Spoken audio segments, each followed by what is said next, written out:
let's get this straight. You don't have the guts to be what you want to be. You need people like me. Wait a minute! Dysfunction. Destroy. Dysfunction. Destroy. Dysfunction.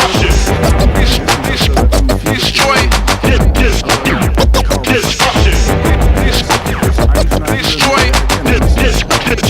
Dysfunction. Turntables. Destroy. Dysfunction. Auf der Erde bekommen wir heute Antworten auf jahrhundertealte Fragen.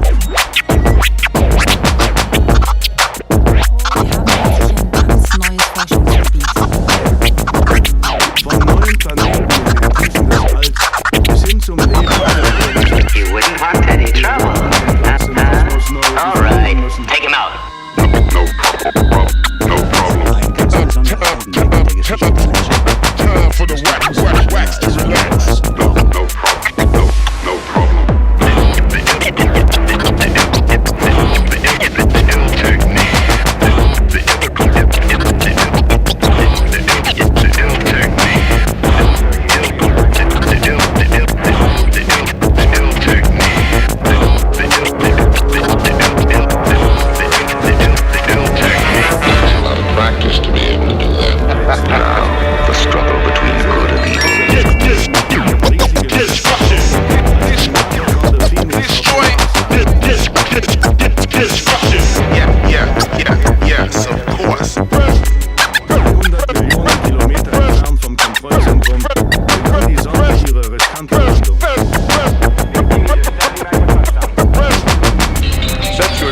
Volume control for slightly above the normal listening level. Now. Ich begann sofort auf dem Mars nach Wasser und anderen Zeichen zu lesen. Please make a note of it. Ready? Now go.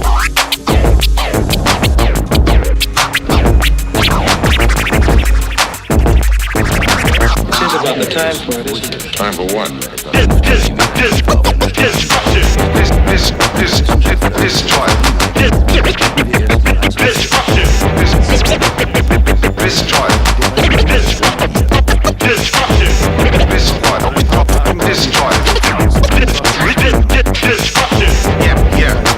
Yes, of course. Es musste sich also um Eis handeln. Zum ersten Mal hatte eine Raumsonde auf dem Mars Kontakt mit Wasser. Und auf der Erde gilt, wo Wasser ist, da ist Leben.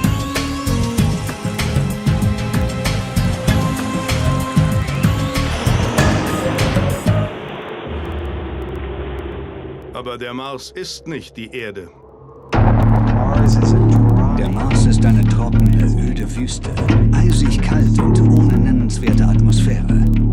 Einfach ein schrecklicher Ort zum Leben. Und doch machen manche Wissenschaftler an den ungewöhnlichsten Orten faszinierende Entdeckungen.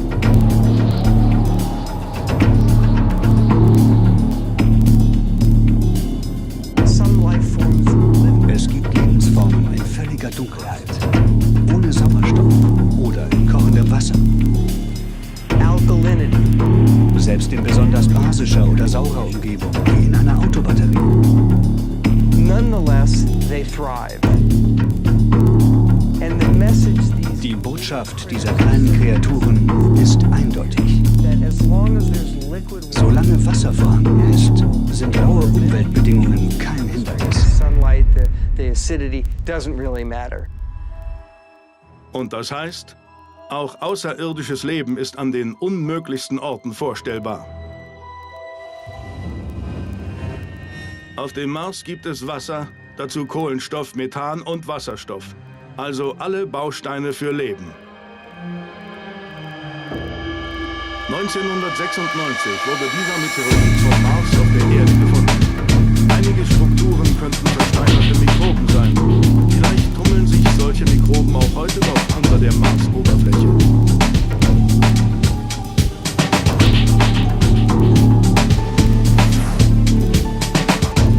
Raumsonden nehmen uns mit zu weiteren möglichen Lebensräumen, zu den Monden der größten Planeten unseres Sonnensystems. Auf Enceladus, einem Mond des Saturn,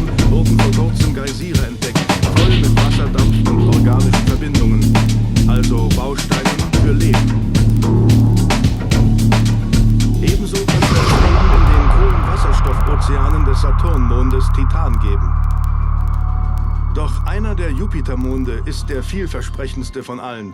Er könnte nicht nur Mikroben, sondern auch viel größere und komplexere Lebensformen beherbergen.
Schlote ernähren, wie am Meeresboden der Erde. Viele Wissenschaftler glauben, dass dieser Ozean unter einer 100 Kilometer dicken Eisschicht liegt.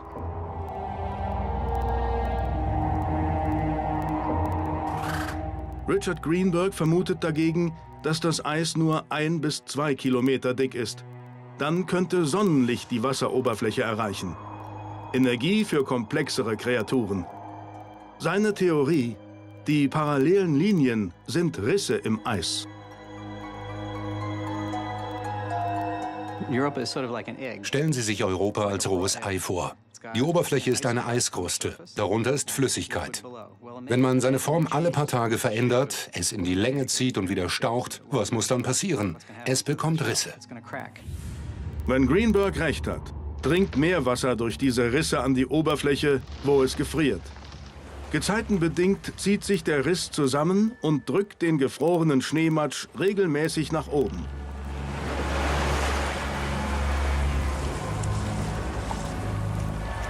Voilà, parallele Linien. Vielleicht ist das ein Nährboden für Ökosysteme oder man findet gar fischähnliche Lebewesen.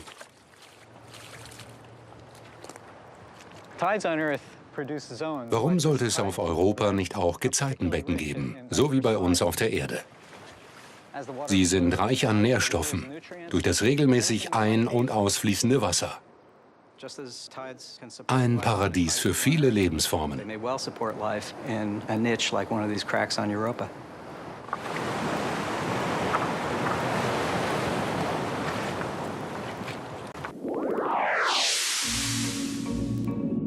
März 2040. Durch einen Riss lässt der Europa Explorer eine Kamera in den Schneematsch hinunter. Das Gerät wird mit Atomkraft beheizt und bahnt sich schnell den Weg bis ins offene Meer.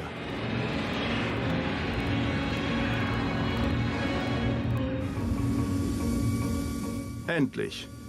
Der erste Blick auf den riesigen Ozean von Europa. Willkommen in einer neuen Welt außerirdischen Lebens.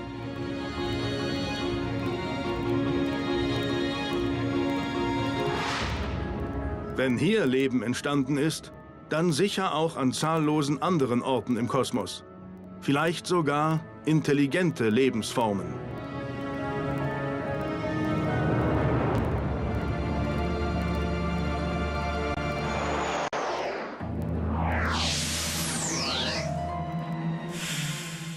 März 2041. Die NASA setzt den Terrestrial Planet Finder ein. Ein futuristisches Weltraumteleskop. Waren im Jahr 2011 nur etwa 500 Planeten außerhalb unseres Sonnensystems bekannt, sind es 2041 schon über 5000. Aber keiner zeigt Anzeichen von Leben. Dann gibt es eine Überraschung für die Planetenjäger. Das Teleskop hat ein neues Zielobjekt im Visier. Sie nennen es Sigma 547. Es ist so groß wie die Erde und hat den richtigen Abstand zu seiner Sonne. Sigma 547 könnte das Verständnis der Menschen über ihren Platz im All über den Haufen werfen.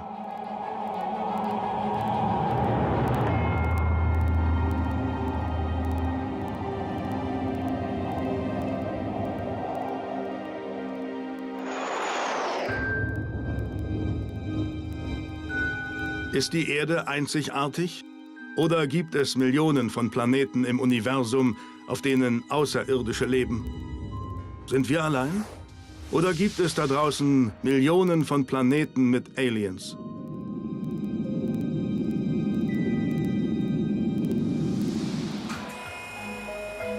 Das Keck-Observatorium auf Hawaii besitzt eines der leistungsfähigsten Teleskope der Erde. I have V-sine from SME of 3.9 kilometers a second. Aber das Team, das die Ziele auswählt, sitzt in Berkeley, Kalifornien. We're getting a nice day sky exposure. Wir sehen den Himmel jetzt gerade bei schönstem Tageslicht. Wunderbar. Es ist unglaublich. Mehr als 3000 Kilometer entfernt von Hawaii drücken wir einen Knopf und sehen alles in Echtzeit-Videoübertragung. Wir können das Objektiv schwenken, die ganze Optik einstellen, das Spektrometer und die Lichtdetektoren, so wie wir es für die Planetenjagd brauchen.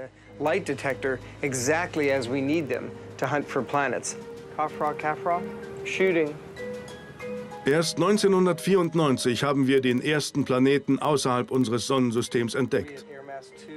Davor galten Planeten als sehr selten. Wow, wir bekommen ganz schön viele rein. Jetzt zählen wir 500 Planeten, die andere Sterne umkreisen, und es werden immer mehr. Die Koordinaten stimmen überein. Wir richten darauf aus und da ist er. Der erste Stern, bei dem wir heute Nacht auf Planetenjagd gehen. Geoff Marcy ist einer der weltweit führenden Planetenjäger. Er hat mehr als 100 neue Planeten entdeckt. Die Planetenjagd läuft auf vollen Touren. Man möchte Jupiter-ähnliche Planeten finden. Solche Exemplare, die Sterne wie unsere Sonne umkreisen. Am liebsten möchte man natürlich erdähnliche Planeten finden. Sind sie selten oder völlig normal? Wir wissen es einfach nicht. Die riesigen Entfernungen machen es immer noch extrem schwer, neue Planeten zu finden. Wir wissen aber, dass wir sie nicht mal sehen müssen, um sie aufzuspüren. Wir suchen nach den Einflüssen des Phantomplaneten auf seinen Stern. Ein ganz leichtes Taumeln. Man kann das Taumeln erfolgreich messen, weil ein Planet mit seiner Schwerkraft an dem Stern zieht. Ein großer Planet kann so einen Stern ganz schön ins Schwanken bringen. Leider sind die Großen nur heiße Gasriesen mit giftigen Atmosphären wie Jupiter und Saturn. Wenn wir außerirdisches Leben finden wollen, müssen wir nach kleineren Planeten suchen. Aus Gestein und mit Wasservorkommen, ähnlich wie unsere Erde. Doch dafür brauchen wir schärfere Augen.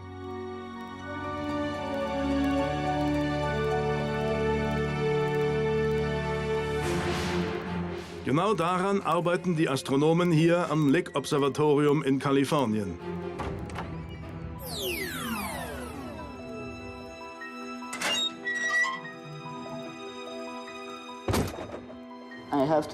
Wenn der Strom läuft, kann es losgehen. Deborah Fisher und Julian Spronk testen ein neues faseroptisches Gerät, um extrem schwache Lichtsignale von weit entfernten Sternen zu stabilisieren. Es wäre toll, wenn wir die Ausrichtung und den Fokus automatisieren könnten. Um Licht von verschiedenen Teleskopspiegeln zu bündeln, steht ihr Gerät am Fuße des Teleskops.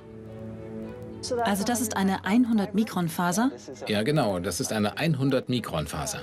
Die beiden glätten Sternenlicht, das beim Auffangen verzerrt wurde. Dazu leiten sie es durch ein Fiberoptikkabel. Wenn das funktioniert, könnte man damit in Zukunft kleinere Planeten finden. Vielleicht sogar Hunderte oder Tausende weitere Erden. Wir hatten die Idee, Sternenlicht durch eine Faser zu leiten. Zwar geht auf seiner weiten Reise bis zur Erde einiges an Helligkeit verloren, aber so bekommen wir am Ende einen wunderschönen, gleichmäßigen Lichtkegel. Hier zählt auch der winzigste Fortschritt. Um einen erdähnlichen Planeten zu finden, muss jedes noch so kleine Taumeln von ihnen gemessen werden. Das ist, als wollte man jemanden erkennen, der 100 Lichtjahre entfernt spazieren geht. Okay, Julian, we are guiding. Die Messpunkte haben durch die Erdrotation einen Drall. Der erste Test verläuft gut. Bald soll das Gerät in einer größeren Sternwarte eingesetzt werden, um weitere Planeten wie die Erde zu finden. Engine start. 1-0 and liftoff. Start der Delta-II-Rakete mit Kepler an Bord. Auf der Suche nach Planeten, die so ähnlich sind wie die Erde.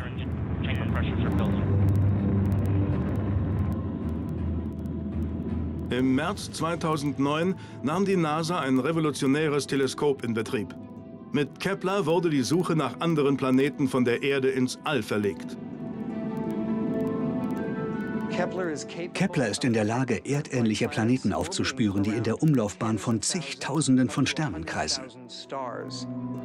Kepler umkreist wie die Erde unsere Sonne und misst mit einem Photometer die Stärke des Lichts. Mit seinem riesigen, niemals blinzelnden Auge scannt es große Teile unserer Milchstraße auf der Suche nach Planeten mit den richtigen Maßen.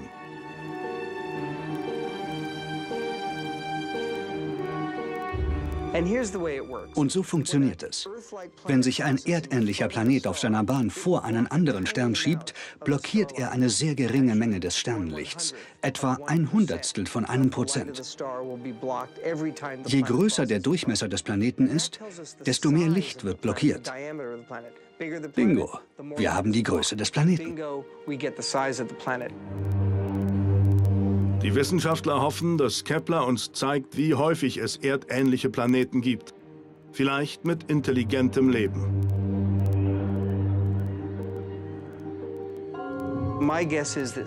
Ich vermute, 60, 70 oder 80% der Sterne am Nachthimmel werden von Gesteinsplaneten umkreist. Vielleicht ähneln sie ja Mars oder Venus oder aber unserer Erde. Neuartige Teleskope finden nicht nur Planeten, sondern auch die Bausteine des Lebens: Wasser, Kohlenstoff, Stickstoff und sogar komplexe Kohlenwasserstoffe.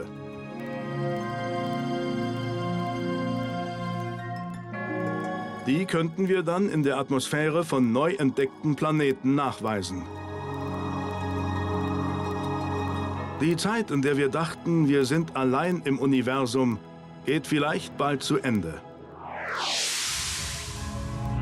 Zurück in die Zukunft. Zum Mai 2041.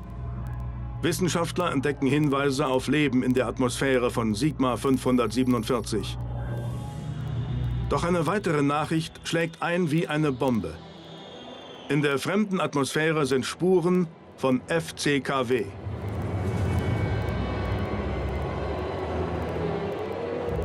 Umweltverschmutzung auf diesem fremden Planeten? Ein Zeichen für Technologie? Astronomen in der ganzen Welt bringen ihre Radioteleskope in Position für den ersten Kontakt mit Außerirdischen.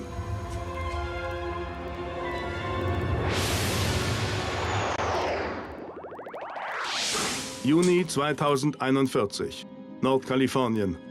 Alle 350 Antennen des Allen Telescope Arrays sind auf Sigma 547 gerichtet. Vielleicht machen sich jetzt die Jahre der Suche nach E.T. bezahlt.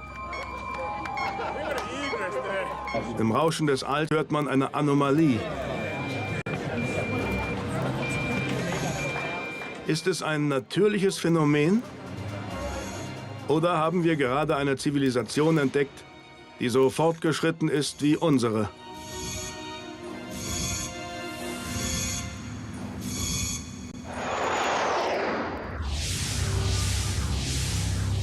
Wie wahrscheinlich ist es, dass noch jemand Botschaften ins Universum sendet?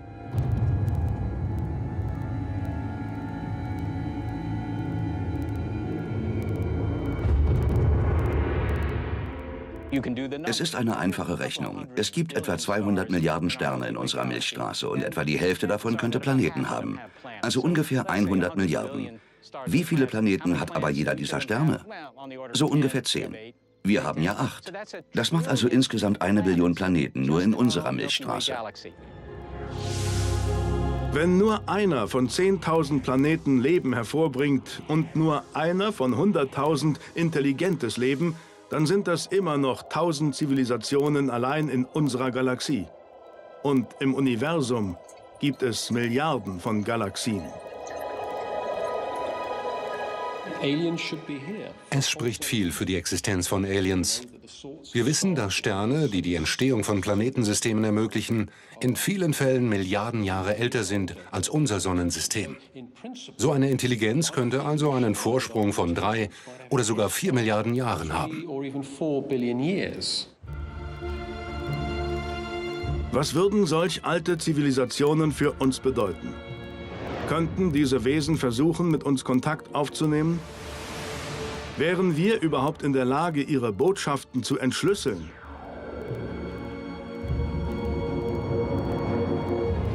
Der Astronom Seth Shostak ist sich sicher, dass wir schon in den nächsten Jahren von Außerirdischen hören könnten. Shostak ist Mitarbeiter des SETI-Projekts. SETI steht für Search for Extraterrestrial Intelligence, also die Suche nach intelligentem Leben außerhalb der Erde. Und das neue 50 Millionen Dollar teure Allen Telescope Array in Nordkalifornien soll ihnen dabei helfen.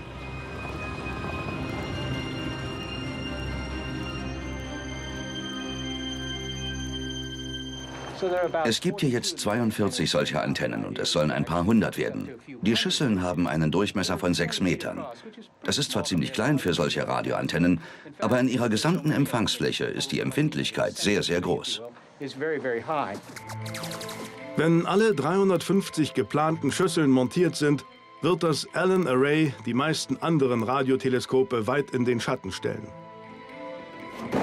Die Hauptschüsseln der Teleskope lenken die Radiowellen auf eine kleinere Schüssel, in der sich ein Verstärker befindet.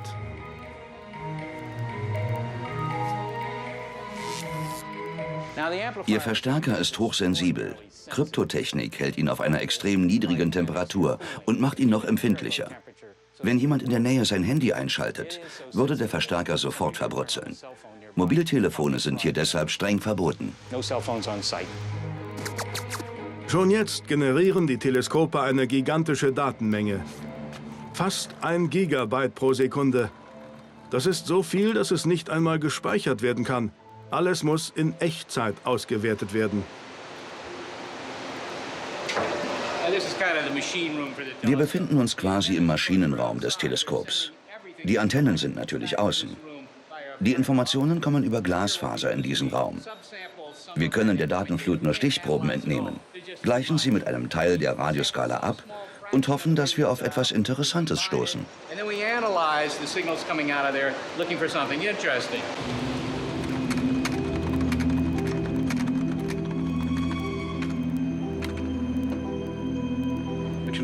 Was Sie hier sehen, ist tatsächlich Weltraumlärm.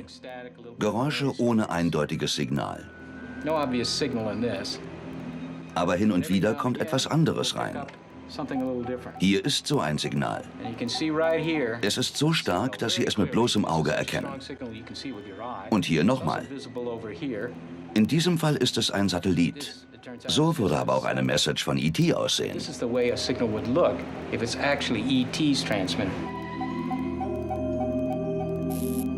So ein Signal sucht man wie einen Sender im Radio. Auf diese Weise arbeiten sich die Astronomen von SETI nun schon seit 50 Jahren durch die Sternensysteme. Und sie stehen immer noch ganz am Anfang.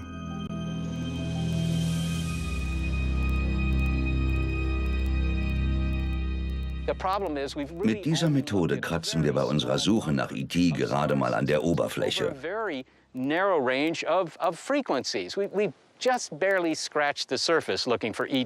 Aber diese Antenne hier kann 100 und irgendwann 1000-mal schneller suchen, als wir das bisher konnten.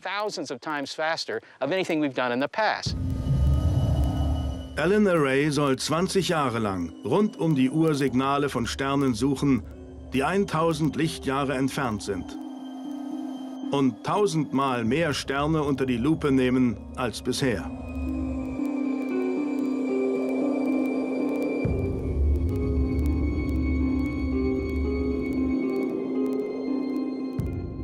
Wir haben noch keine spitzohrigen Nachbarn gefunden, aber nicht mehr lange. Dann orten wir das Signal, das beweist, da draußen ist jemand.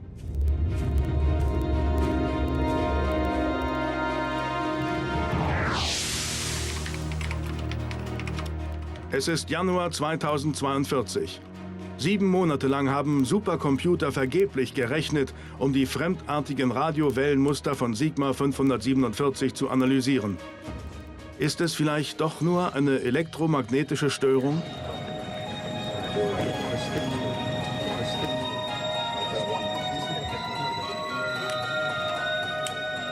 Dann der Durchbruch.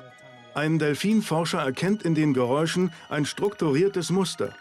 Niemand weiß, was es bedeutet, aber es besteht kein Zweifel, es ist eine Botschaft.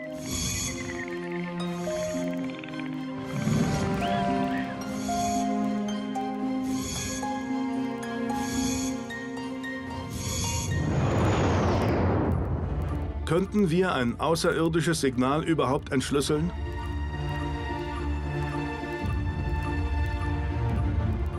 Eine Sprache der Osterinseln war über 100 Jahre nicht übersetzbar. Und das ist eine menschliche Sprache.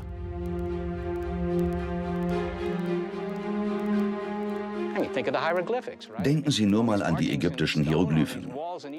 Wir haben sie lange Zeit nicht verstanden, wussten aber, dass sie einen Sinn haben.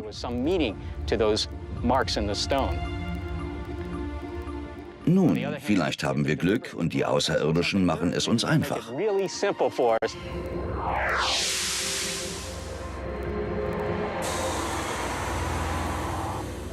November 2045. Vor einem Monat haben Wissenschaftler eigenmächtig Sigma 547 angefunkt. Alles ist ruhig.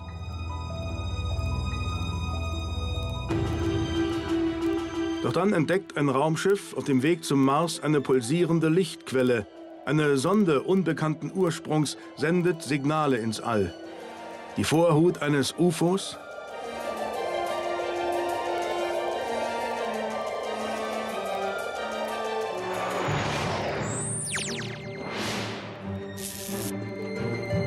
Könnten wir schon heute Besuch von Aliens bekommen? Das ist unwahrscheinlich, aber nicht unmöglich. Der NASA-Wissenschaftler Geoff Landis tüftelt schon lange am perfekten Antrieb für den weltoffenen Alien.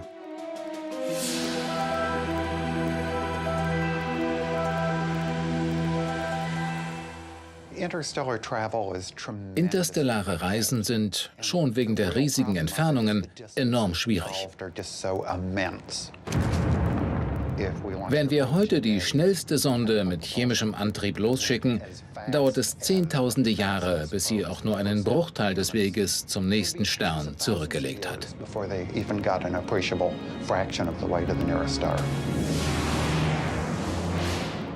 Aber vielleicht nutzen die Aliens ja Schlupflöcher in den Gesetzen der Physik. Die Relativitätstheorie definiert es so: Wenn man die Raumzeit vor einem Raumschiff zusammendrücken und dahinter wieder ausdehnen könnte, bekämen wir Abkürzungen, die eine Reise mit unvorstellbarer Geschwindigkeit erlauben. Der Warp-Antrieb ist für uns noch pure Theorie. Die Gesetze der Physik ermöglichen noch eine andere Abkürzung: ein Wurmloch.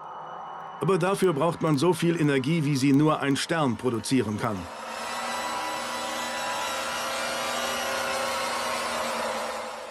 Theoretisch sind Wurmlöcher möglich, aber wie macht man sie? Die Antwort ist, wir wissen es nicht. Aliens haben sich diese exotischen Schummeleien durch die Raumzeit vielleicht sehr genau angesehen. Denn Raketen haben große Nachteile. Raketen müssen ihren Treibstoff an Bord haben. Und das nennen wir ein exponentielles Problem. Der Treibstoff ist schwer. Also braucht man mehr davon, um ihn zu befördern. Dann noch mehr, um den Treibstoff zu befördern, der den Treibstoff befördert. Ziemlich bald wird die Rakete einfach riesig. Aber Geoff Landis arbeitet an einer Alternative.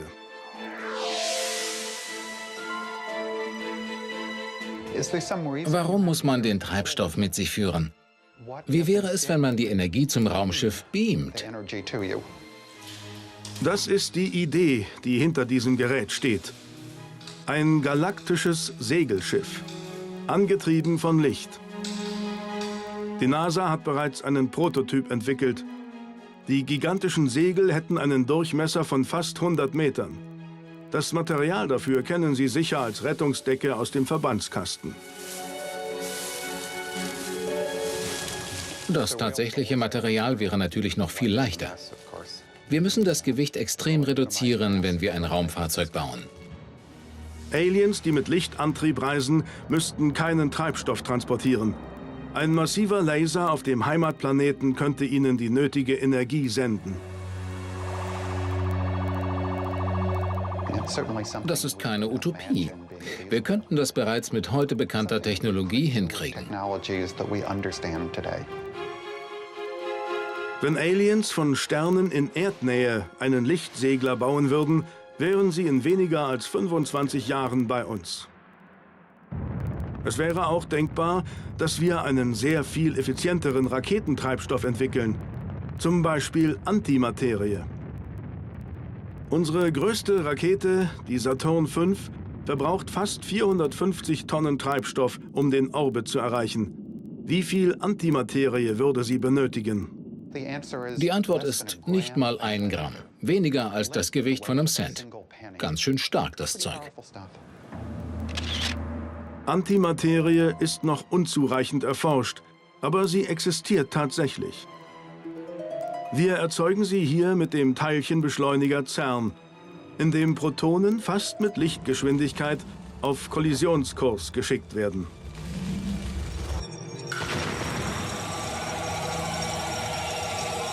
Wenn Antimaterie und Materie aufeinandertreffen, dann knallt's. Heute würde es zwar 100 Millionen Jahre dauern, um nur ein einziges Gramm herzustellen, aber das kann in ein paar tausend Jahren anders aussehen. Warum sollten moderne Aliens nicht auch ein bisschen fortschrittlicher als wir sein? Dann könnten sie mit Antimaterie-Raketen einen Abstecher zu uns machen.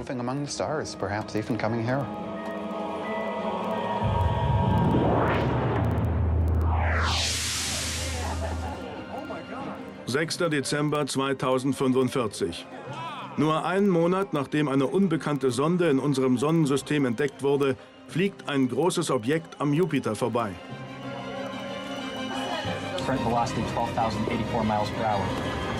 Es ist kein Asteroid. Dafür sind die Seiten zu regelmäßig. Es sieht aus wie ein Raumschiff. Die Neuigkeit verbreitet sich rasend schnell. Krisensitzungen werden anberaumt. Auf der ganzen Welt telefonieren Staatsoberhäupter und Generäle miteinander. 7. Dezember 2045. Das UFO kommt immer näher. Aber wer soll für die gesamte Erde sprechen? Und überall in den Medien gibt es wilde Spekulationen darüber, wer oder was uns auf der Erde besuchen wird.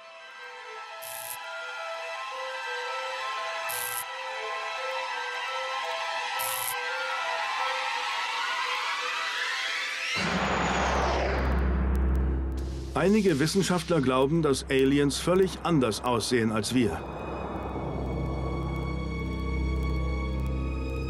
Ihre Sinne, ihre Art, sich fortzubewegen, alles könnte anders sein. Aber der Paläontologe Simon Conway Morris ist anderer Meinung. Er ist sich sicher, dass sie viele vertraute Merkmale mit uns teilen. Indizien findet er auf der Erde.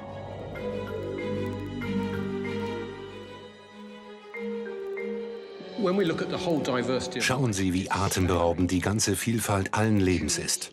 Tulpen, Bandwürmer, Elefanten, Pottwale, Pilze. Was könnte unterschiedlicher sein? Ich behaupte, dass dem Ganzen eine Struktur zugrunde liegt. Die macht bestimmte Ergebnisse sehr wahrscheinlich, manchmal sogar unausweichlich.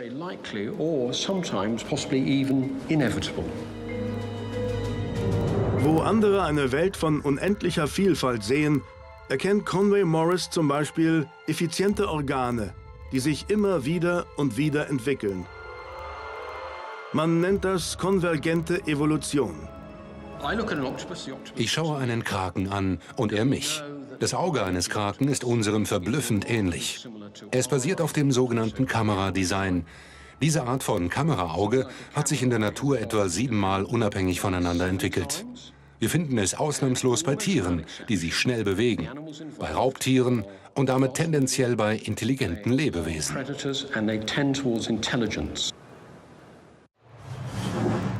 Und nicht nur Augen. Vögel und Fledermäuse haben Flügel ausgebildet, obwohl sie über 300 Millionen Jahre Evolution trennen. Diese seltene Filmaufnahme zeigt ein Tier, das wie ein Wolf aussieht, aber es ist ein Beuteltier aus Tasmanien. Sozusagen ein Känguru im Wolfspelz. Conway Morris ist überzeugt, dass sich bestimmte Merkmale immer wieder entwickeln, denn sie sind einfach die optimale Ausstattung für das Leben in unserer Welt.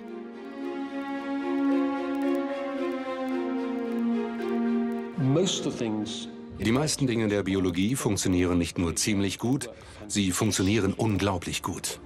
Unser Auge könnte im Prinzip ein einzelnes Photon erkennen. Unsere Ohren hören sogar Wärme rauschen. Nasen können ein einzelnes Molekül riechen. Ist Ihnen klar, was das bedeutet? Wir haben die Grenzen des physischen Universums erreicht. Wenn Conway Morris recht hat, könnten wir eine große Überraschung erleben. Ich habe die Theorie, dass die evolutionäre Konvergenz sozusagen den Masterplan für Leben in unserer Galaxie darstellt. Gäbe es auf einem erdähnlichen Planeten tatsächlich Leben, dann würden sich also planmäßig der aufrechte Gang, der Präzisionsgriff, der Gebrauch von Werkzeugen und sogar Intelligenz entwickeln.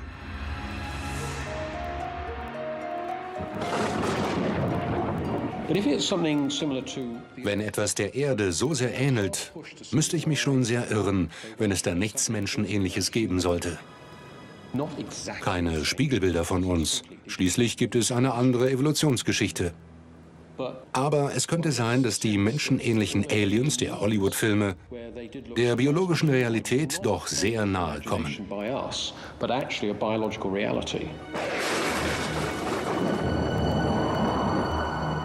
Also gibt es sie nun, die Aliens, oder nicht? Auch Astronomen gehen nachts einfach mal nach draußen und schauen in die Sterne.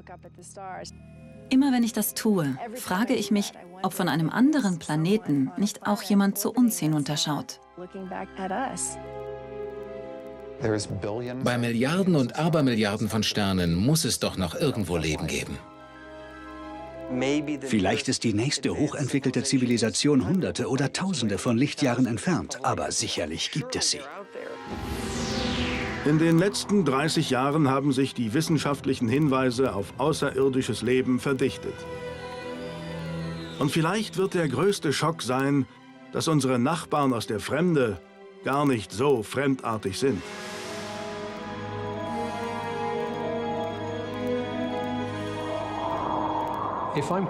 Wenn ich recht habe, werde ich auf sie zugehen und reiche ihnen die Hand.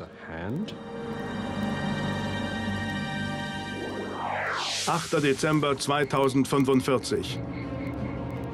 Die ganze Welt wartet gespannt auf die Ankunft des Raumschiffs.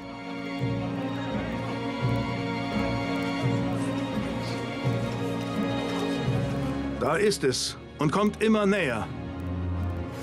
Plötzlich spaltet es sich in 2 Teile und parkt an den Polen.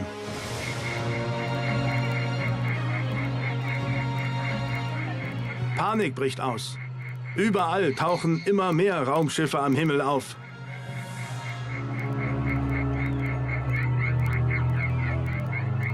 Wollen die Aliens uns vernichten? Oder sind sie einfach nur neugierig und wollen Hallo sagen?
The Cassini space probe approaches the ringed planet Saturn and its 56 moons.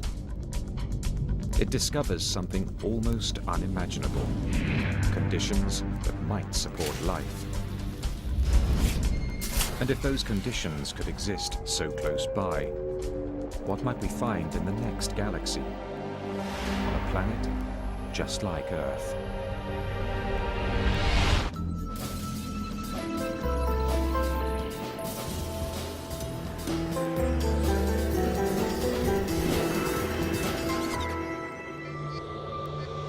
For millennia, we humans have looked to the skies and wondered whether we're alone in the universe.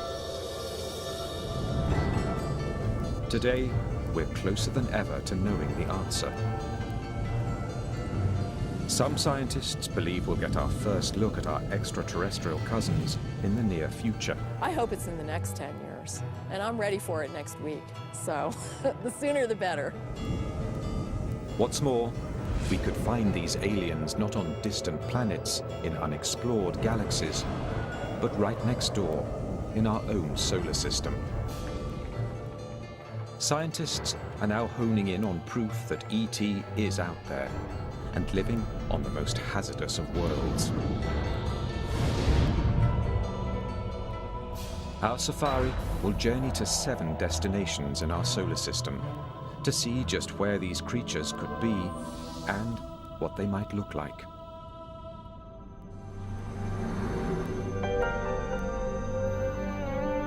These exotic lands are unimaginably harsh.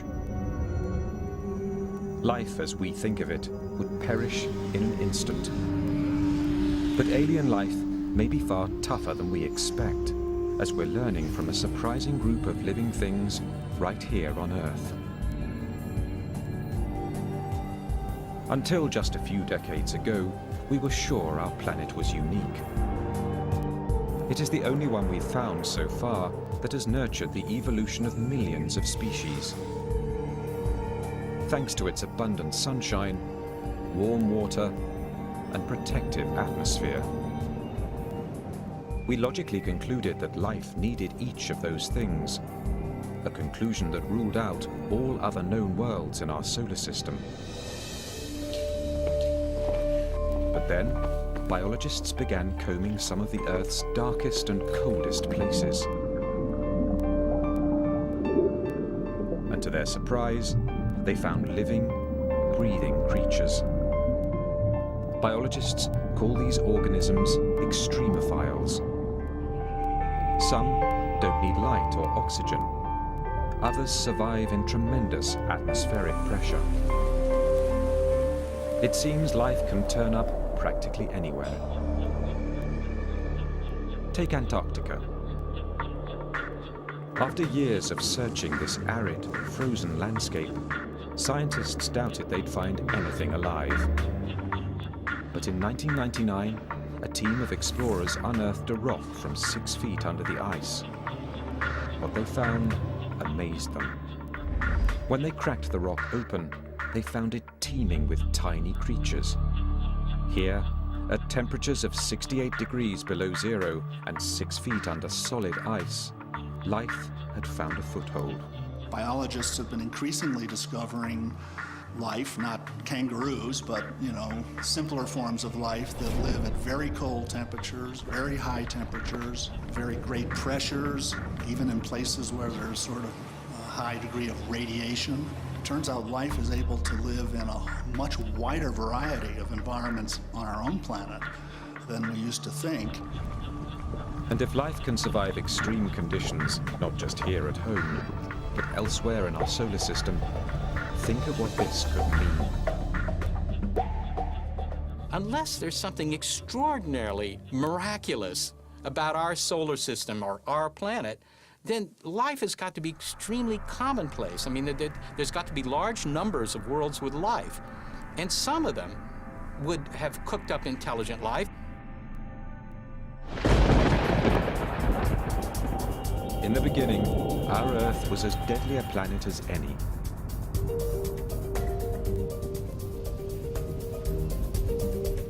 Over the first billion years of Earth's existence, cosmic debris pummeled it mercilessly. The impacts turned its surface into a broiling, seething inferno where life was impossible. But once the solar system settled down and the Earth began to cool, water appeared, setting the stage for life. In 1953, researcher Stanley Miller proved in a lab experiment just how easily life on Earth got its start. He combined water with hydrogen, methane, and ammonia, components of the Earth's early atmosphere. Then he zapped his solution with an electric charge to simulate lightning. His results shocked the world. Miller had created organic molecules called amino acids, the protein building blocks of all living things. If lightning helped jumpstart life on Earth, could it have done the same on other planets? Galactic probes have now found the ingredients in Miller's experiment throughout our solar system, including one essential to life. One of the requirements that every form of life that we know about on Earth has, every single one, is liquid water. We've used evidence for liquid water to kind of guide our search for habitable environments. Our safari is headed to 7 worlds, some possibly rich in water, where scientists believe aliens might be hiding. While any life there might have begun much like life on Earth, how it looks now is anyone's guess.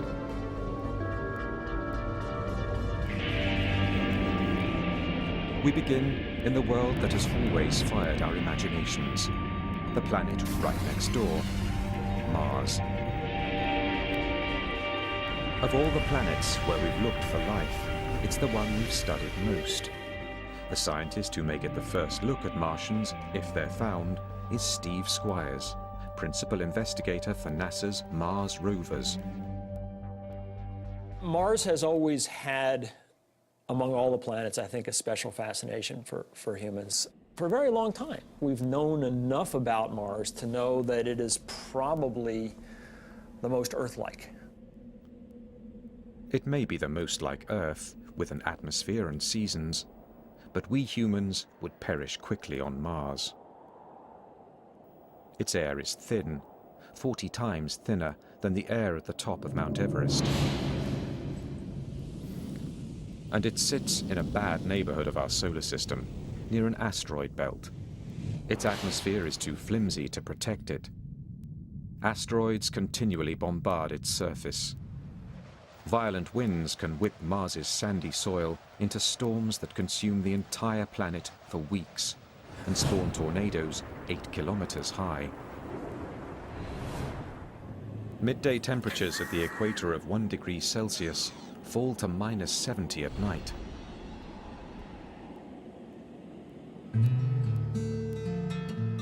David Grinspoon is a curator of astrobiology at the Denver Museum of Nature and Science. As he sees it, Mars would be warmer if it wasn't a planetary runt. When I grab coffee on a cold morning, I know that a small espresso is going to cool off quickly, whereas a larger coffee is going to stay warm much longer. Large objects stay warm longer because their interiors are shielded from the outside where the cooling occurs. And planets are exactly the same way. A small planet will cool off early in its history. A larger planet like Earth will stay warm for billions of years, which makes it a better place probably to look for life. Despite Mars's drawbacks, it has always fascinated scientists because its terrain seemed to give evidence that it might support life. Its dynamic landscape of mountains, volcanoes, and deep ravines is not unlike our Earth. To early astronomers, these features look like oceans and rivers, and even a system of canals, supposedly not just supporting life, but actually produced by it. Percival Lowell in the United States observed these things and inferred that, in fact, these things were so straight and so regular in geometry that they had to have been the product of intelligent life. Okay? Well, he was right. The problem was the life was at the wrong end of the telescope. In viewing this thing visually through a telescope eyepiece, the human eye-brain combination started to connect things that weren't really there. Lowell was not alone. Some scientists were shocked when the probe Viking 1 beamed back this image. Is that a human face? Perhaps produced by Martians in their own likeness?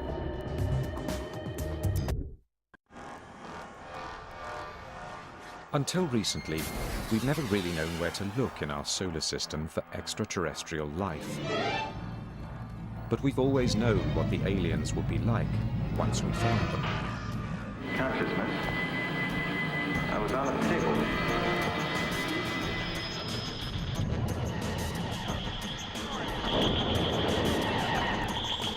Usually, there is more than a hint of the Earthling in our aliens. Hostile or lovable, they tend to resemble mutant images of ourselves. As a senior astronomer at the Search for Extraterrestrial Intelligence Institute in California, Seth Shostak has spent his career listening for the radio waves of a distant alien society. There's no reason to assume that they're going to look like us or even think like us or behave like us or have language. You know, you just have to look at the variety of life on Earth and you see that, you know, nature can come up with lots of different forms. But if there is life on Mars, how could it survive in such extreme conditions? Since the 1960s, scientists have sent dozens of probes to the Red Planet. The first pictures of the barren landscape quickly dashed any hope of finding intelligent beings. But what scientists did see startled them. Though there's no evidence of Martian-made canals, there are signs that Mars actually may have had water. Some think the angry red planet might once have been blue. You just have to look back a couple of billion years, 3.5 billion, 4 billion years ago. Mars had a thicker atmosphere, had water on its surface clearly. Maybe it developed life. And as it slowly went bad, you know, the life had to adapt. Life may have adapted, not died off, because some liquid water may still exist underground. But with no surface water, frigid temperatures, and ultra-thin atmosphere, Mars is a planet only one kind of creature could love, an extremophile.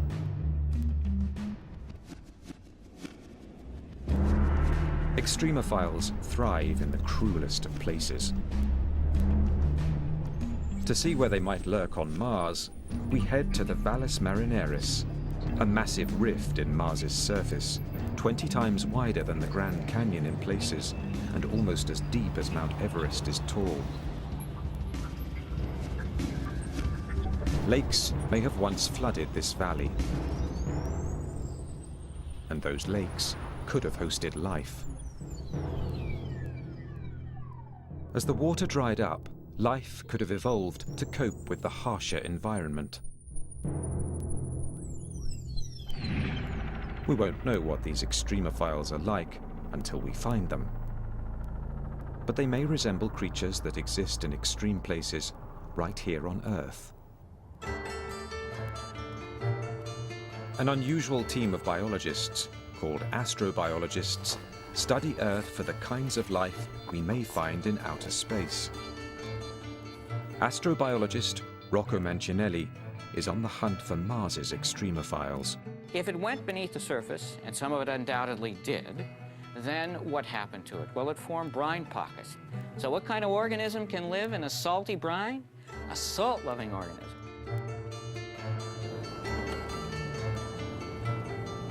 Astrobiologist Chris McKay thinks he knows the kind of salt-loving creatures that might survive on Mars. Creatures much like those he's found in one of the driest, saltiest places on Earth. The fundamental challenge to life on Mars is, in a sense, the fundamental challenge of life here in Death Valley. It's dryness. That is the hardest thing for life to adapt to. Thousands of years ago, a salty lake covered Death Valley, just as lakes filled Mars's Mariner Trench. Move in closer. This is still wet, a little wet. This appears like a lifeless place, a big, flat, white, empty horizon. But yet, just below the surface, we find layers of algae and bacteria growing. They're living in an environment that in many ways is fundamentally different from the environment that we sense on the surface. Here you're in a place which looks lifeless, looks dead, and yet you dig down and hidden underneath, there it is. Beneath the salt is a layer of hardy green algae that survive on the water and light that trickle through. The algae in turn feeds salt-loving microorganisms. Here in deserts on Earth, dried, salty lake beds, we're going to find them on Mars as well. Salty deserts are not the only places life might be hiding on the red planet. There are Mars's tremendous volcanoes, some of them 6 times larger than those on Earth. Astrobiologist Penny Boston studies the caves, called lava tubes, left over after volcanic lava has dissipated. Not long ago, we assumed caves like these were devoid of life. They get no sunlight, and no sunlight means no photosynthesis. But in lava tubes outside Albuquerque, New Mexico, Boston has found evidence of extreme life. Because we know Mars has many, many lava tubes. And so here we have the opportunity to see how these formed and also to look at the life that inhabits them.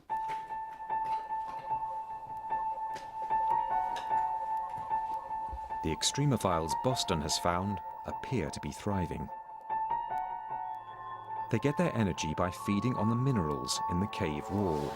So here we're up close to the wall, and you can see these white patches here growing against the black basalt.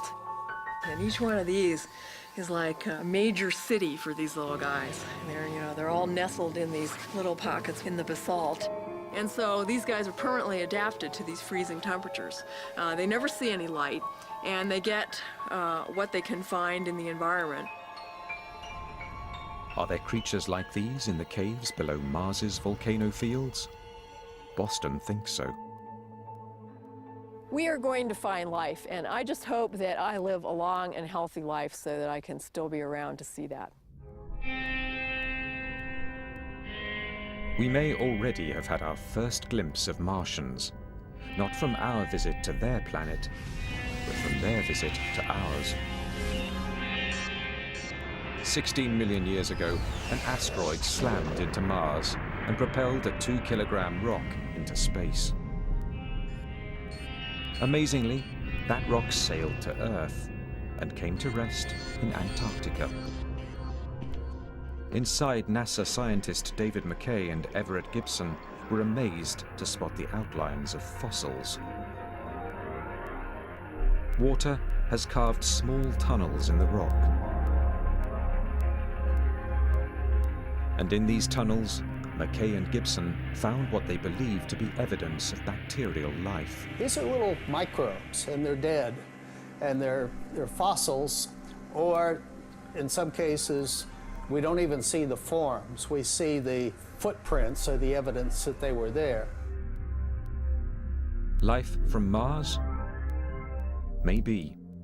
The hunt is only just beginning. NASA plans to send a rover called Phoenix to Mars. It will study the planet's ice cap and probe 3 feet beneath the surface. NASA even has a plan to send human visitors. They may not meet the little green men of our imaginations, but they could encounter life in some form. What will it look like?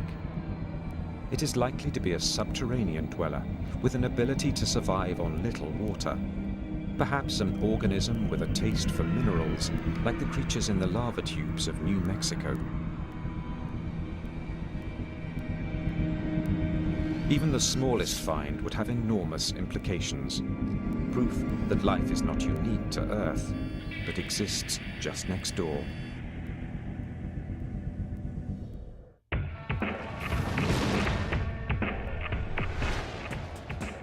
Our safari to the places in our solar system likely to harbor alien life now takes us past the asteroid belt on the far side of Mars. Here, Jupiter reigns. But this planet, the largest in our solar system, is fairly hostile to life, thanks to its toxic gases and overpowering gravity.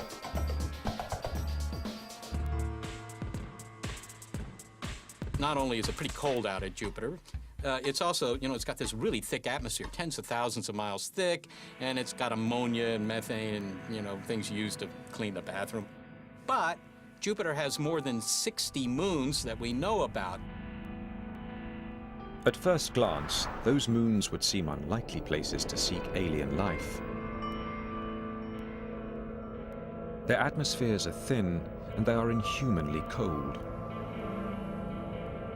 The temperature on Callisto is lower than -200 degrees Celsius. The scientific probes Voyager and Galileo have detected little on the surface of these moons but ice, with one dramatic exception. Io is one of the closest moons to Jupiter. When NASA sent Voyager 1 to Io in 1979, astronomers were astonished to find its surface roiling with giant volcanoes. Io is the most volcanically active place in the solar system, just spewing volcanic material from its surface all the time. What could be heating the interior of this frigid moon? Amazingly, it's the force of gravity from Jupiter. The giant planet exerts enormous gravitational pull on its moons. The closer the moon, the stronger the force. So strong, it can actually stretch their crusts. But some of these moons have elliptical orbits, so as they near Jupiter, the crust stretches towards it. When they move further away, the crust relaxes back towards spherical. This constant tidal movement creates friction deep inside, and that friction generates heat. It's like rubbing two sticks together to start a fire. The pull of Jupiter is heating Io from the inside out. Volcanic fumes and lack of water make Io inhospitable to life. But Jupiter's other large moons are more distant, close enough for Jupiter's gravity to warm them from within, but distant enough to remain calm on the surface. 3 of them look particularly promising as possible homes for alien life. The one furthest from the giant planet, Callisto. On its surface, Callisto looks like our moon, scarred and cratered by countless hits from asteroids. Those impacts may have melted the surface ice for brief periods, allowing life to take hold. But in 1998, the Galileo spacecraft detected a much more promising incubator deep beneath Callisto's surface. Radioactive rocks and tremendous pressure in its core generate heat inside Callisto. The heat may be melting its icy crust from below, creating a hidden ocean. And hidden oceans could mean hidden life. As we fly closer to Jupiter, we find its largest moon, Ganymede. Ganymede is also deeply scarred. Ridges rise above its surface. Those bright spots are craters as big as 5 kilometers across and likely to be lined with frost. But these photos offer the most compelling clues to where life here might hide. They show flowing glaciers, glaciers that resemble those on Earth. Ganymede's moving glaciers could also be signs of heat within. So, like Callisto, Ganymede could also have a hidden ocean, buried beneath as much as 190 kilometers of ice. The third moon on this leg of our alien safari is the most intriguing. It is called Europa, and of the 3, it resides closest to Jupiter. That proximity to the giant planet means Europa's core may be very hot, far hotter than Callisto's or Ganymede's. But its surface remains frigid, a potent combination for life, since there could be a temperate zone where they meet. Mammoth fissures scar Europa's thick crust of ice, a sign that ice is always shifting. On our own planet, we see the same cracks in the ice sheets covering the Arctic Ocean. Europa's crust may be riding the largest ocean in the solar system, an ocean twice as large as all of Earth's put together. Now those oceans, if they're there, and the chances are pretty good that at least some of them are, they've been sitting around for a long time, 4 billion years, a little longer, right? In 4 billion years, an ocean of water, do you think anything might have cooked up there? Well, it certainly seems plausible. The environment in Europa's ocean is more or less as nice as the environment in our own ocean, as a place for living things to exist. Heck, things from planet Earth could probably live in the European Ocean. But Europa's oceans will be very cold, even slushy. And sunlight never penetrates them, thanks to an icy cover that may be 16 kilometers thick. We might never have thought life could exist here if not for a revolutionary discovery off the coast of Ecuador. Deep in the Pacific, biologists have found flourishing communities of tube worms, crabs, and even squid. These creatures are thriving despite complete darkness, extreme cold, and the pressure of the deep ocean. They feed on bacteria that take their energy not from the sun, but from chemicals erupting from the sea floor. We might find very similar volcanic vents on Europa, supporting their own web of life. To find out, NASA scientists would like to put a lander on the Europan surface. Some would like to send a cryobot, a robot that would melt the ice and release a probe into the liquid below. That's not so hard to do. You just have to melt your way through. But you're going to have to melt your way through not a couple hundred feet, but maybe a dozen miles of ice. And send down a fishing line with maybe a video camera and a light bulb on it and look around.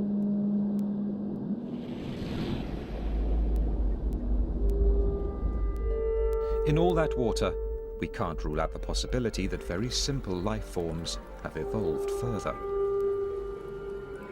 We might even find creatures as advanced as some here at home. Most likely, however, we would find microbes. But even that would be a sea change in how we view the birth and growth of life. Europa was warm. What if a place is one of the coldest known? Or if its lakes flow with toxic chemicals instead of water? These are the worlds we find as our safari continues even deeper into space. As our safari in search of alien life sweeps by the ringed planet, Saturn, we can see the violently swirling gases that choke its atmosphere. We can also feel Saturn's gravity, weaker than Jupiter's, but still formidable. We'll keep moving. We're not likely to find living things here. Saturn's rings are also extremely inhospitable. They're made of rock and ice, as small as a grain of sugar or as big as a house. But Saturn has many moons, 56 that we've spotted so far. Our safari heads first to one of those moons, a tiny frigid satellite called Enceladus, just 500 kilometers in diameter. Here, gravity is very weak, a fraction of that on Earth. And Enceladus has hardly any atmosphere. It reflects back into space almost all the sunlight that hits it, making it the shiniest object in our solar system. Until very recently, we also thought Enceladus was too cold to support life. It appears we were wrong. In 2005, after a 7-year journey, the Cassini spacecraft approached the tiny moon and detected something that stunned the mission's principal investigator, Caroline Porco. So this was the picture that just, grabbed us. Just was shocking. Those are plumes made of water from a geyser. The geyser's steam and hot water hit the cold vacuum of space and explode into a jet of ice. With little gravity to rein it in, the ice cloud can grow as big as Enceladus itself. Porco has never seen anything like it anywhere else. It's like a planetary explorer's dream to come upon a body like Enceladus. Those jets, those fountains, if you will, just spewing vapor and icy snow hundreds of kilometers above the south pole of Enceladus. There's only one conclusion. Tiny, frigid Enceladus is piping hot within. Like Jupiter, Saturn's giant gravitational field tugs on its satellites, creating friction and heat within.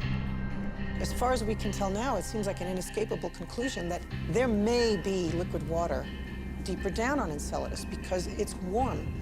And the best models we can put forth right now to even explain the warmth, much less the jets, seem to indicate that you would get temperatures warm enough to melt water. Heat, liquid water, even the furthest reaches of our solar system may contain the chemistry for life. What kind of creature could live in the steamy waters of a geyser? Thanks to hot springs back on Earth, we have some idea. At one point, we assumed nothing lived in the steam-driven fountains of Yellowstone National Park. But then, biologists discovered microbes in these waters. Microbes that feed on chemicals dissolved in the water. Today, we call them thermophiles.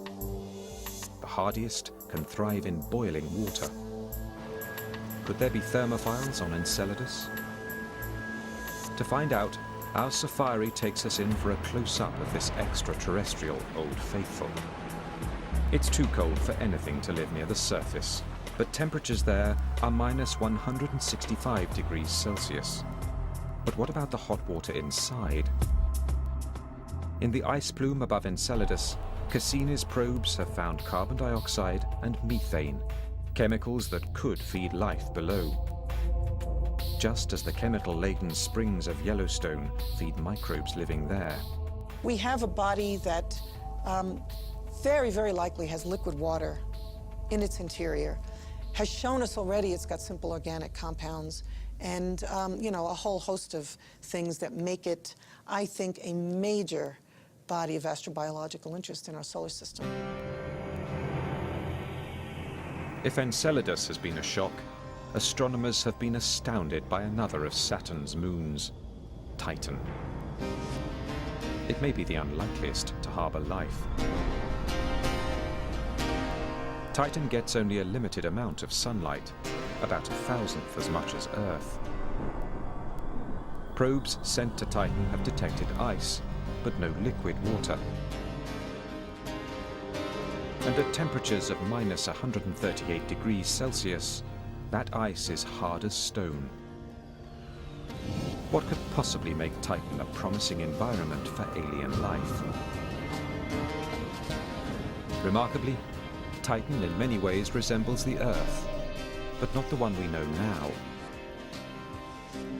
Titan has turned out to be the body fantastic in the Saturn system, which is long suspected of having an environment at the surface, not only similar to the kind of environment we find here on Earth, even, believe it or not, similar to the kind of environment we had on Earth before the emergence of life.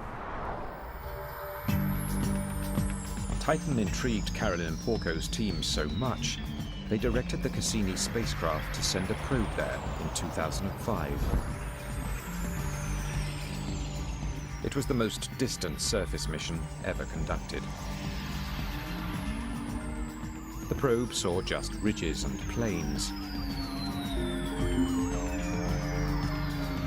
But a later flyover by Cassini spotted a shoreline. Soon, thousands of lakes came into view, at least one bigger than the Great Lakes of North America.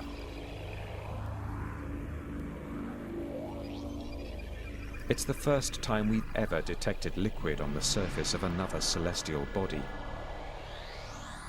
Kind of looks like Minnesota, except the lakes are not water. They're liquid natural gas. But liquid natural gas is a liquid. And that's not snow. Those are methane flakes.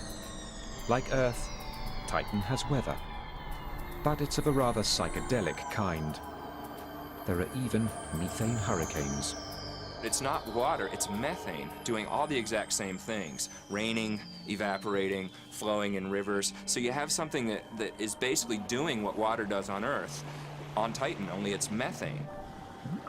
A similar scene may have existed on Earth 4 billion years ago, making scientists suspect that Titan could also be an incubator for life. Chemistry does go on. At those cold temperatures, it's really slow. But Titan has had 4 billion years in which to do some chemistry, and maybe in that period of time, maybe something is cooked up. It would have to cook up without liquid water, something we've never seen before. But scientists aren't ruling it out. The substitute could be the methane, so abundant on Titan. Used for fuel on Earth, methane was long thought poisonous to all life. But in 1997, researchers examined mounds of methane ice in the Gulf of Mexico, and they were astonished to find colonies of small, centipede-like worms thriving amid the frozen substance. They think the worms may eat bacteria that feed on the methane. In general, things that we think of as deadly, many of them are potentially lively. If you can figure out an evolutionary way to tap into that energy rather than having it destroy you, then it can be bountiful. There could be one more complication for life on the surface of Titan. With only a weak magnetic field to shield it, living things on the surface could be exposed to cosmic radiation. But that might not be a problem for an extremophile, as we found here on Earth. Biologists have uncovered plenty of life near Chernobyl's contaminated nuclear reactor.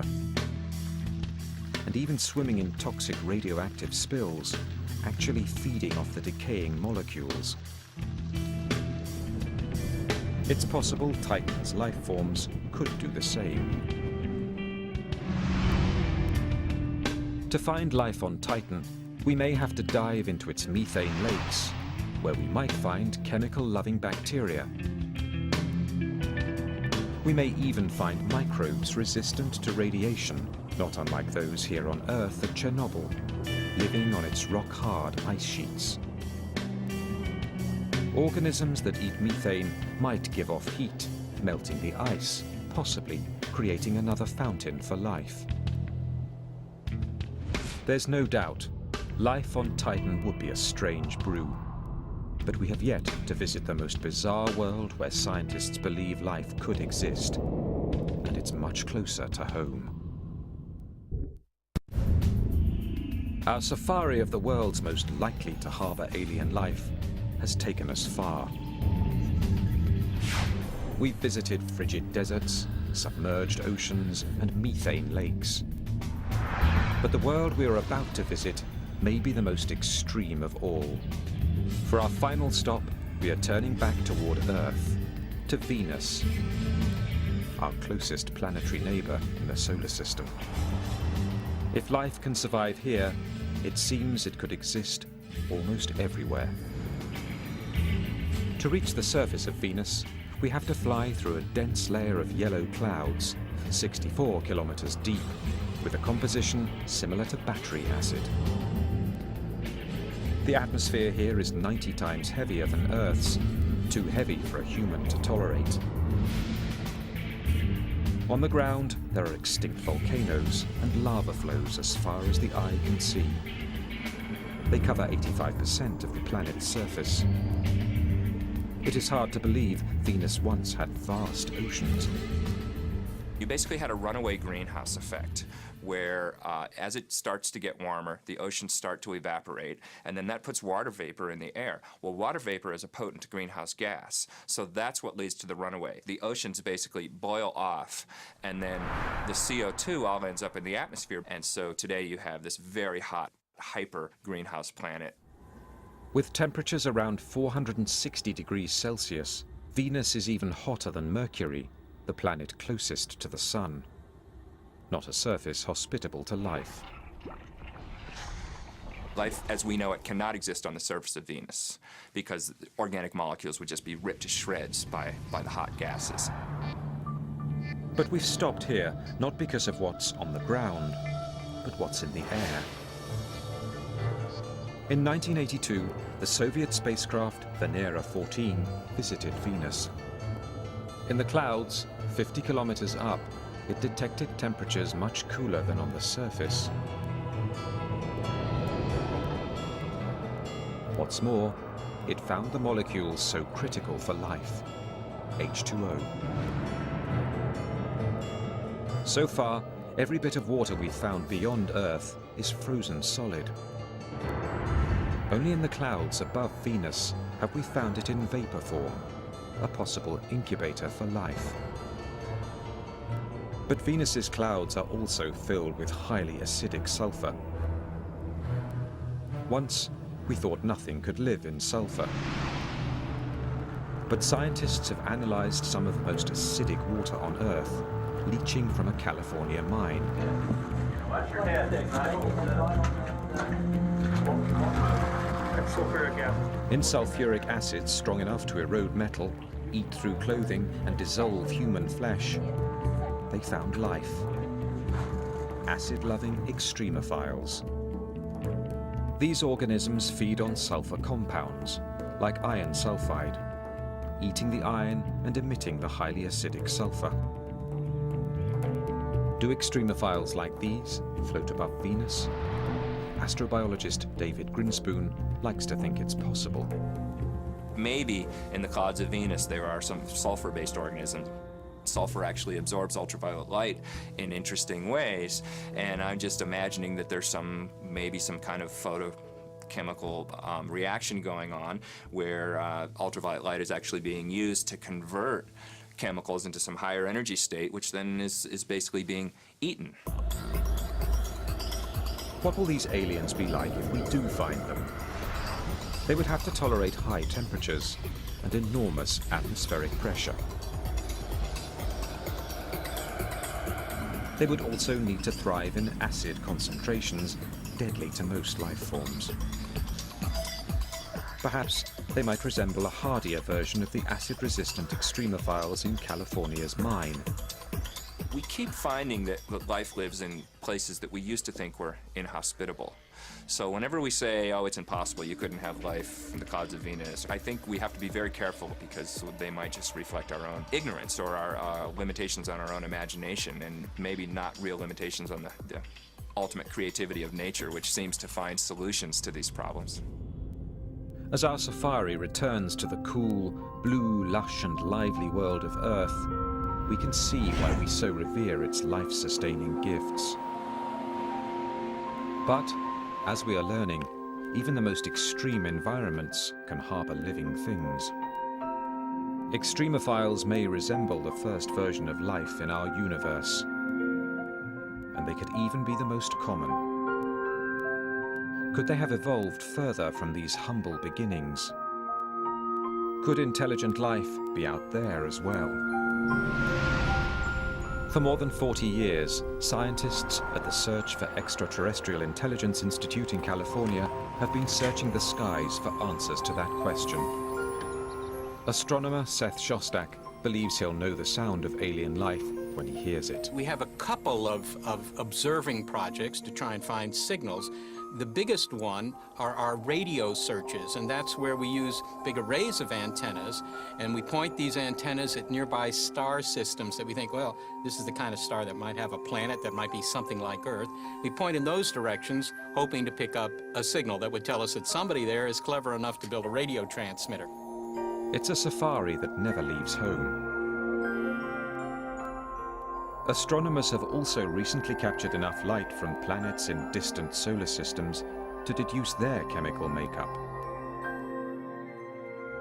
They have found elements that may help form RNA, one of the building blocks of life here on Earth. And 20 light years away, in the constellation Libra, a team of European astronomers has found a planet that could be warm enough to have liquid water on its surface, just like Earth. Meanwhile, headed to the furthest reaches of our galaxy are 4 spacecraft launched in the 1970s. Aboard 2 of them is a map of our solar system and the image of a man and a woman. 2 others carry a sample of uranium, whose rate of decay would date the probe, regardless of language. The 2 are also carrying what could be the most universal message of all, a recording that includes a composition by Bach. Just don't expect news anytime soon. These intergalactic postcards from the Earth will take 80,000 years to reach the nearest star. Our search for life beyond Earth has only just begun. There are billions of planets yet to be explored. Every one of them holds the tantalizing possibility of life. Even intelligent life. Just in the face of this enormity, the idea that we're the only game in town, it just doesn't seem reasonable. I think the question of whether we're alone is profoundly important for human beings in general. If you're aware, you really have to ask that question. Somewhere in a galaxy known or unknown, something or someone could be looking out into space, peering at the Milky Way and wondering, is there life out there?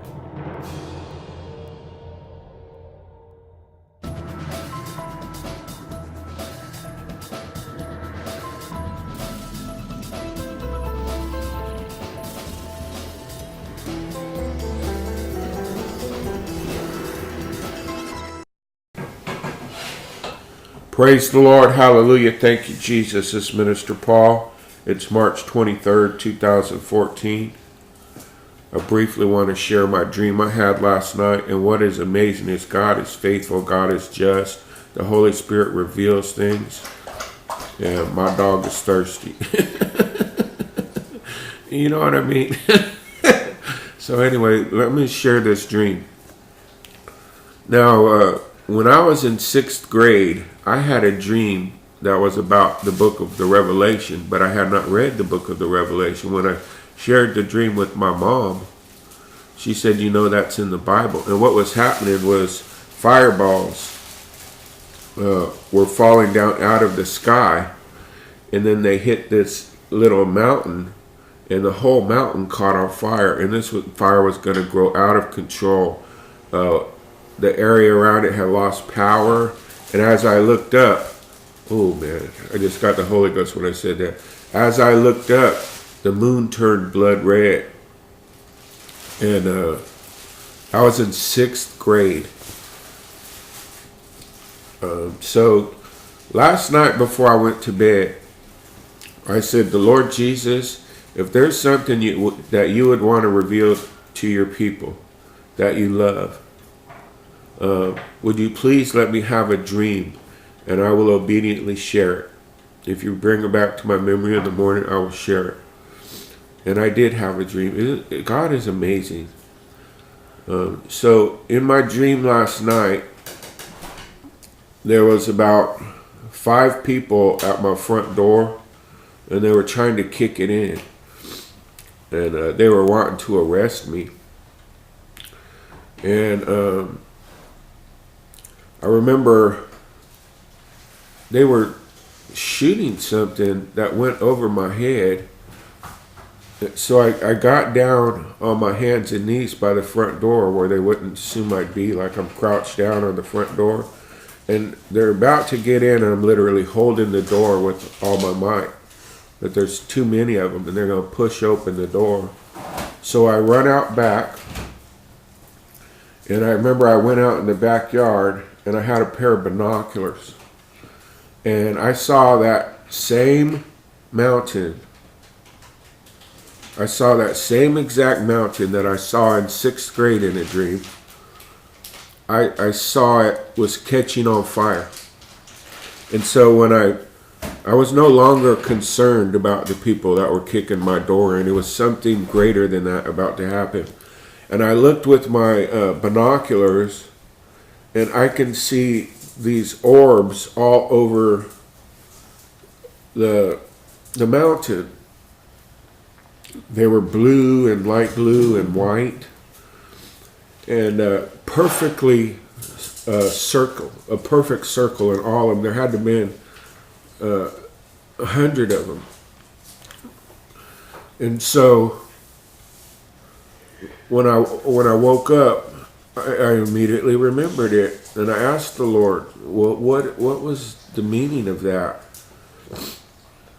And if you get any revelation on this dream, please let me know.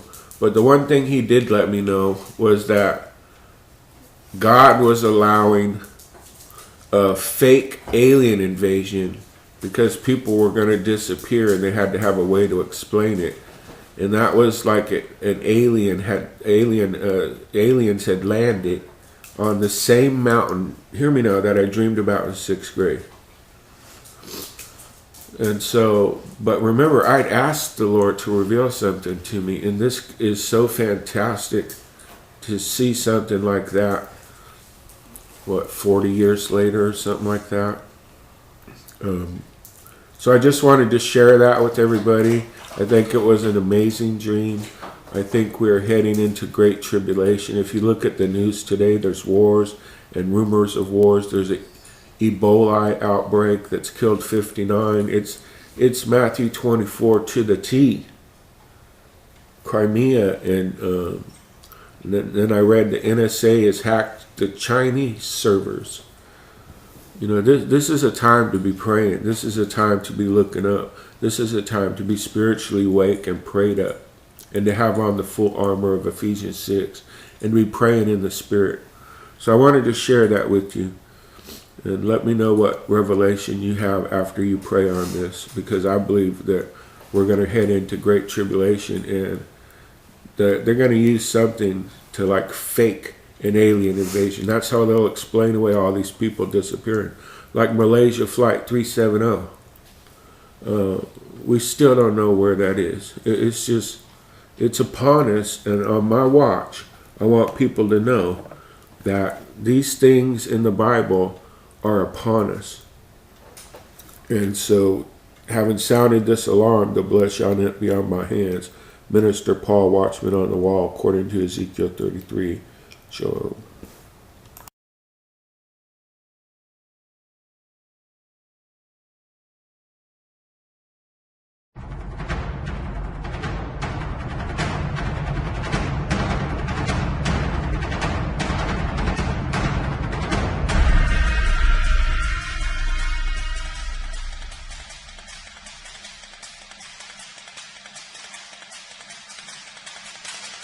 We give greetings from far away now. In our first 2 sets of communications to you, we were able to be in the proximity of your world in a hidden location in your solar system. We have been but now forced to flee, since our revelations have become public.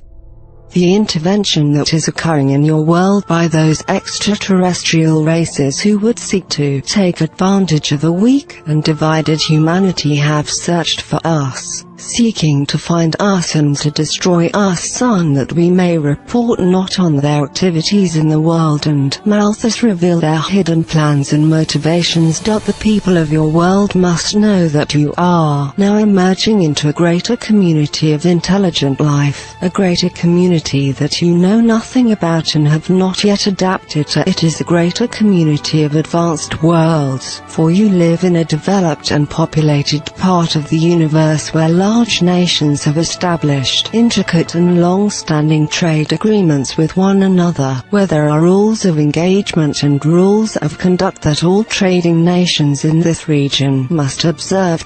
You know nothing of these things, of course, still being isolated within your world, yet your world is being visited by small groups, small non-military groups, commercial forces. You might say that are here seeking advantages and resources. They recognize that humanity at this moment is a weak and divided race and is superstitious and uneducated regarding the affairs of the greater community in which you have always lived. We have been sent as observers from several different free nations in this region of space to observe the extraterrestrial intervention that is occurring in the world today, to report on its activities and to reveal its hidden motives and agenda, so that the human family might become aware and prepared for the reality of contact. It is this reality that is essential of contact for your understanding. Your world is a prize. It is greatly valued by others. You are unsuspecting and perhaps might assume that advanced technological races are spiritually advanced as well. But alas, This is not the case. The path of technological development, more often than not, leads away from real freedom and the true nature of spirituality as it exists in all manifest intelligent life. This represents but one of the important lessons that the human family must now learn if it is to regard the presence of foreign visitors with clarity, wisdom and discernment, and if it is to recognize the great need for humanity to establish its own rules of engagement regarding all present and future visitations to your world. Such rules have been established. Not humanity stands naked in the universe, vulnerable to intervention by small and persuasion, cunning groups of resource explorers and economic collectives, those who travel within the local universe seeking advantages and opportunities for themselves and for their clients. You of course have no way of understanding this, having never ventured far enough into space to witness these activities and to learn about the nature of interactions and commerce in this part of the universe. Son, you do not know what to expect, and in the absence of wisdom, clarity and informed awareness, many people who are aware of the intervention are misunderstanding its presence and are construing it incorrectly, believing it is here for the benefit of humanity. It is because humanity has not responded appropriately to this intervention with wisdom that we, as representatives of the free nations of space in your vicinity, have been sent here to observe this intervention, to learn of its activities within your world and to reveal to you the nature of these activities, their purpose and indeed the nature of such intervention as they so frequently occur everywhere in the greater community. You are emerging into a competitive environment in space, a complex environment, an environment where long-standing rules have been established to maintain stability amongst nations and worlds whose establishments are far older than anything that has been established on Earth. In this regard, you are but a young race. Young and reckless, a young race who is beginning to experience the benefits and the liabilities of technological power, a young race who is despoiling a beautiful planet, a planet that is valued by others, a young race without wisdom and foresight who is eroding away its self-sufficiency, which is always required for any emerging nation to maintain its freedom and its self-determination. In the universe, there is so much now for humanity to learn and to do. Great actions must be taken, but they must be informed by a clear understanding of the universe into which you are emerging. How nations trade and function, what restrains them, what encourages them, the freedoms they have to intervene in a world such as yours, and the restraints that prevent them from undertaking certain activities. Even now, though we are far from your world, we can report on these things and give you a clearer understanding of the nature of interaction, trade and commerce in your part of the galaxy, in this densely populated area of the universe. With this, we hope we can impart a great encouragement for the human family to utilize its native wisdom, to build upon its great strengths and to not fall prey to persuasion or self-deception that is always a great risk at thresholds such as these. Emerging into the greater community is the greatest threshold that any race can face. Many races fail at this threshold, falling under the persuasion and domination of foreign powers. Many nations fail because they have destroyed their self-sustaining resources and have become helpless and dependent upon others who, through leverage and through commercial manipulation, were able to gain control of these young, emerging races. It is a threshold with great risks and yet one with immense opportunities. In the face of the greater community, young races must unite. They must correct their destructive behavior, and they must focus on establishing the security of their world and its boundaries to space. We trust in this third set of briefings that we may be able to illustrate the importance of this. and provide our encouragement and our faith that humanity has the strength still and the integrity still to mount a great effort on its own behalf and to lay the foundation for becoming a free and self-determined race in the universe. For you must know that freedom is rare in the greater community, and once it has been established, it must be carefully protected and watched over. Large nations that are not free, that do not provide freedom for their citizens, always regard the presence of free worlds and nations with great fear and suspicion. That is why free nations, with very few exceptions, maintain their autonomy and attempt not to become pulled into the complex and compromising nature of trade and commerce in the greater community. Perhaps you can understand this from your own experience of being in the world. A world where commerce has compromised the integrity and the self-determination of weaker nations. We have seen the evidence of this in your transmissions, which are foolishly sent out into space for all to see.